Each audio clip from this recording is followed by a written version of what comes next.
Hey everybody, just stopping by to do another video.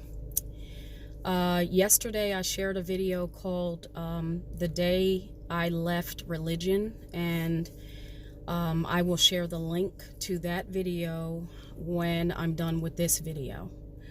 But as I was re-looking at that video, first of all, I had no idea how therapeutic for me creating that video would be.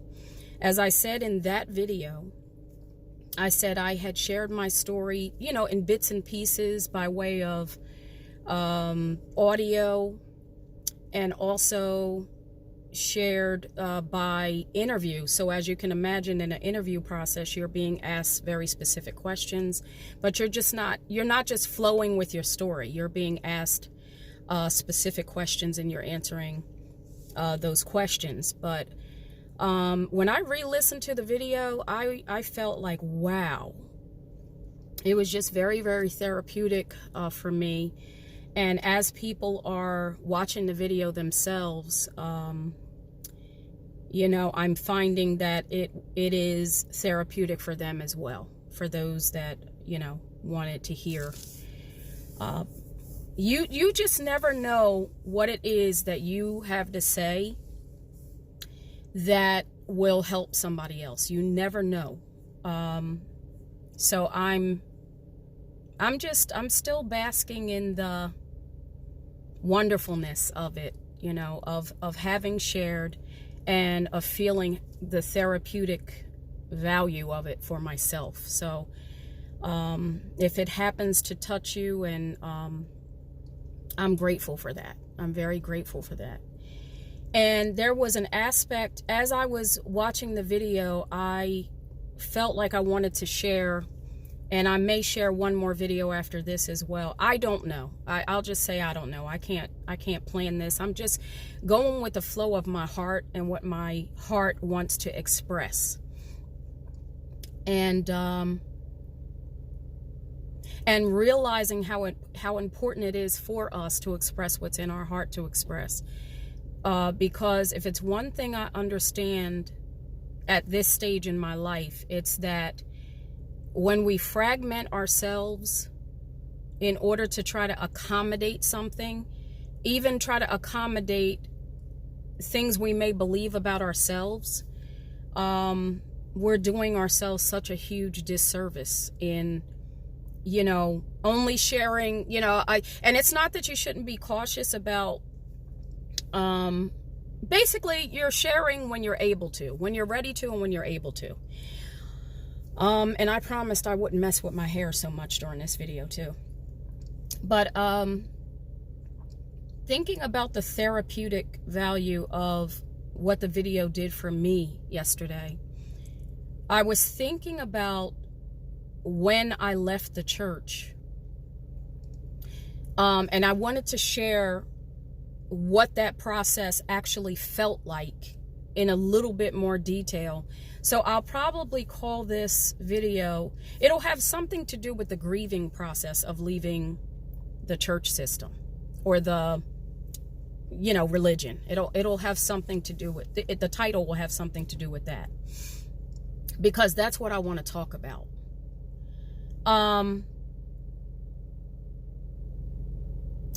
When I first left the church, and as I said in the previous video, the particular day that I left the church, it was very emotional for me.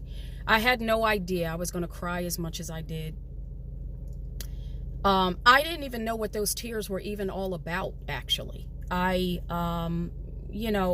guess at that moment, I felt such a level of sadness. But that had to do with, in my mind at that time, as I think back on it, feeling like I was never going to see something again, feeling like there were certain people I was never going to talk to again, and just, I guess, overall letting go what the body goes through, with that process.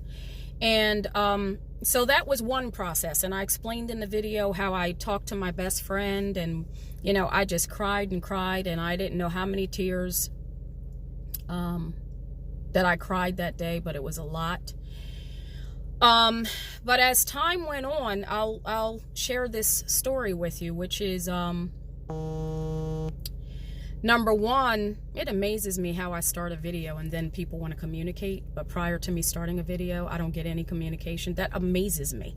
But because I just heard a little buzz in the background. So anyway, as time went on,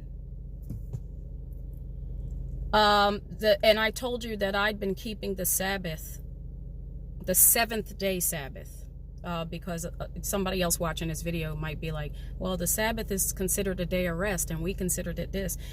We kept the 7th day Sabbath. So Friday sundown to Saturday sundown was the Sabbath for us, and at that time. So I kept this 7th day Sabbath for 12 years, along with my children, and not with my husband, because my husband didn't, he wasn't into all of that. So I would keep it. Well, originally I started out in my home, but as I felt the divide in my own home, I said, no, I can't. No, I'm going to be in a space where they too keep the Sabbath, so that I'm not dividing my household within the household. You know what I mean? So I didn't like how it felt, and I needed to do something about it, and this is what I chose to do. So eventually I kept the Sabbath at my best friend's house, because she too kept the Sabbath. So this was 12 years of this process, was what I really want to get in your minds. And so when this process was over, the very first weekend, actually that very first week and weekend, because even though I kept the Sabbath on, Friday sundown to Saturday sundown, I was not a reader of the word only. I was a doer of the word. So my entire thought process, every move I made, everybody that I came in contact with, everything was about the church, the doctrine, the scriptures lived inside of me with all of my being. And so when it all just was gone, it was gone, completely gone. I can't even explain how that happened. All I can tell you is that 1 minute was there. I said this in the last video. 1 minute it was there, and the next minute it was gone. Completely wiped out of my entire system. And so the first week that I was no longer, I'll say, in a stranglehold of all of that information, it felt so freeing, so wonderful. It was like I felt like a kid that had been reborn just in my mind. I just felt like a different person. I was a different person. That information didn't live inside of me. And the first week, I was in the best mood. I was so happy. I'm like, oh my goodness. It was like, what do I do with myself?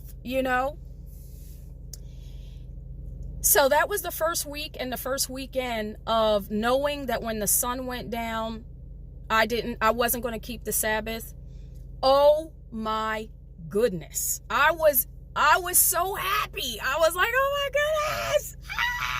That's how I felt. But the second weekend, and I've been thinking about writing a book, but no, me and writing books. But the second weekend, this is what I want to talk to you about. The second weekend, I remember it was on a Saturday. I was laying in my bed. My husband and I were watching a movie or something, and he was about to get up and go to the store. And all of a sudden, within myself, I started to well up with emotion. It felt like it was out of nowhere. I just started feeling this emotion just welling up inside of me, like I just wanted to bust out crying. Okay, and that's exactly what ended up happening. But it didn't happen right then and there because my husband was getting ready to go to the store, and I didn't want him to think I was crazy. So I didn't let the tears just come out, because you gotta imagine something. We were just sitting there watching TV, chilling, having a good time, laughing, all of that. And all of a sudden, these emotions just started welling up inside of me that I didn't even know what was going on and where they were coming from. So I wouldn't have been able to explain to my husband what was happening. So I was trying to hold on. And he's asking me, is there something I want? And I was like, no. And he left the house, and I just cried. I cried. I had no idea where this was coming from, what was going on. And while I was laying in the bed, this is the only way I can explain this. Inside of my mind, I went to have a thought. Have an original thought, have a thought that came from Lisa. Just to have a thought. I went to reach for the thought in my mind to say something, to think something, and there was nothing there. Nothing. It was like being in blackness. Nothing was there. Like I couldn't grab a thought, y'all. I don't know if you're really getting what I'm saying, so I'm really trying to articulate it, but I could not grab hold of a thought. And what I mean by in that moment, because I didn't know what was happening, it scared the shit out of me. And as I calmed down and tried to process what was happening, I realized that every thought that I had had for 12 years belonged to the church, belonged to the Bible, belonged to the belief that I was functioning in up until that moment. And all I could do was cry. That's all I could do. There was nothing else I could do. Just cry, just cry, just cry. As the time, and I don't know how much time went by. And I'm forgetting something that I actually believe I was going to try to leave out, but I have to say it because this is what happened. When I was laying in that bed and I was crying, and I was trying to understand what was happening, I could feel the presence of what felt to me to be centuries old. I'm going to use the terminology shamans because that's the only word that comes to me. But of various cultures, meaning in this culture it might be called a shaman, and this culture it might be called this, and in the African culture it might be called this, and in the Indian culture it might be called that. I could feel centuries old shaman type energies around my bed.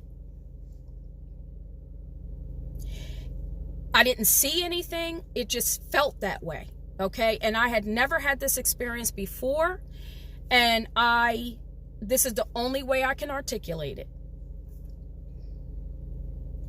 And it was like at the same time, even though I didn't see any body, I could only perceive and feel. I was being told that it's going to be okay. I was getting ready to skip over that because I didn't want to say that, but I had to say it. So after, as the process is playing itself out, or this, whatever it was, playing itself out, and I calmed down, and, but bottom line is, by the time my husband came back, he didn't know what had just happened. I never even talked to him about it, actually. But something else started to happen over the next several, I don't know, I can't quite remember. I'm going to say months, because it would happen on and off out of nowhere. I would start getting real emotional out of nowhere. This had never happened to me before in my entire life. Imagine thinking and believing that you have control over yourself, and imagine you could just be in a car driving, and all of a sudden these emotions start welling up and you just want to bust out crying. Imagine, because this is what happened. One day I went to go to my part-time. I got up, I was feeling good, I was chilling, I love to use that terminology. I was chilling because I was feeling good. Got to my part-time. I had just gotten there, okay?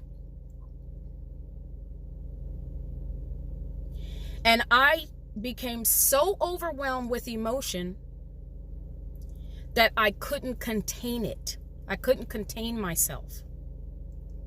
So I picked up the phone and I called my mother.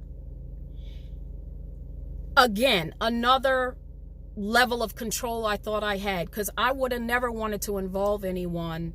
You know what I mean? You're trying to be cool and act like you got control over everything and all of this.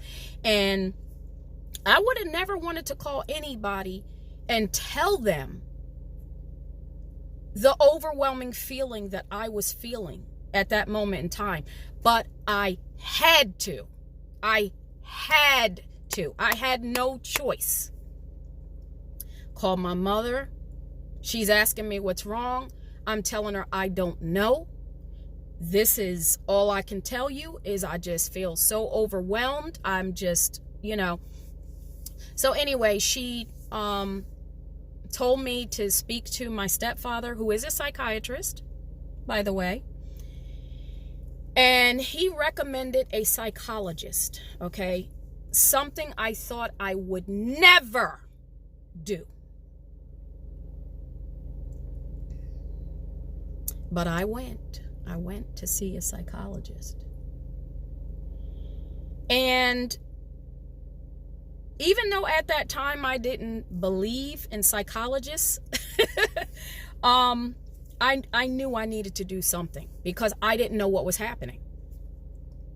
So anyway, I went, I spoke with this woman, and I can tell you that what I valued most out of that experience is that I didn't have the ability to try to analyze anything that was happening at that moment. All I could do was talk.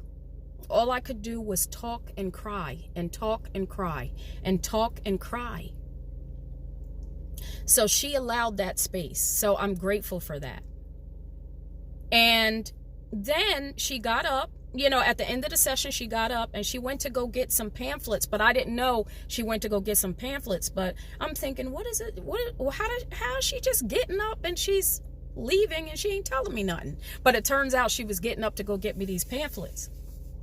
So I say to her, what do you think's going on? What's up? What do you think? And she said, you're grieving. I believe that you are grieving. You're leaving the church. And she said, the reason why I believe that is because every single time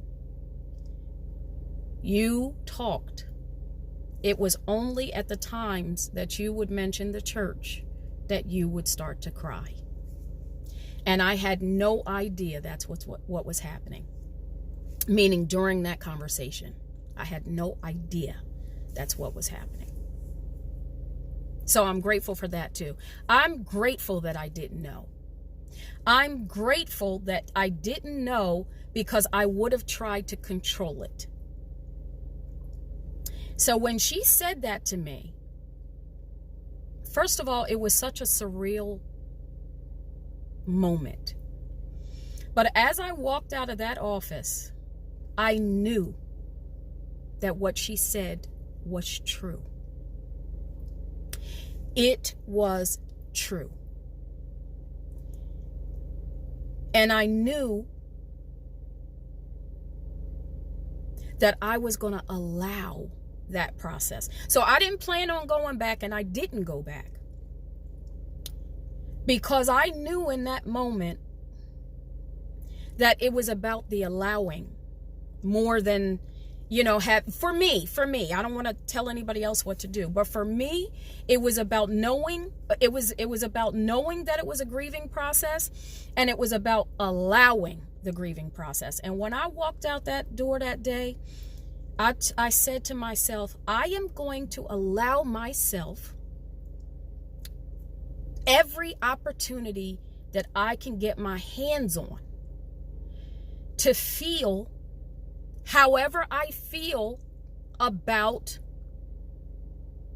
this whole thing, this process. And almost no sooner, because I don't know how long it took for the whole thing to lift, but it felt like it was immediate. For that feeling that had been lingering over me, that I was not even aware of. I had to allow it. I had to allow it, y'all. And once I allowed it, it lifted. It lifted off of me.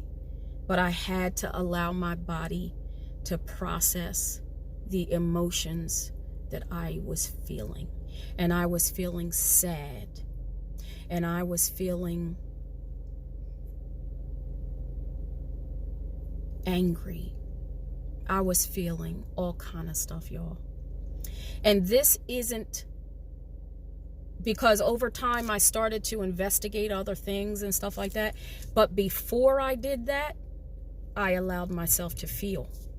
So I didn't get into trying to learn about anything else or trying to get into anything else before this process right here. Because it was just something that I knew I had to do. I had to do this. I had to allow myself. So what I do want to say is, for the many hundreds of thousands of people that are going through this process, that the best advice that I can give is to not try to control what you're feeling. In fact, that's what I coach about now. And, I'm a metaphysician, metaphysical counselor. But my biggest thing that I teach people about is to allow yourself to feel what you're feeling.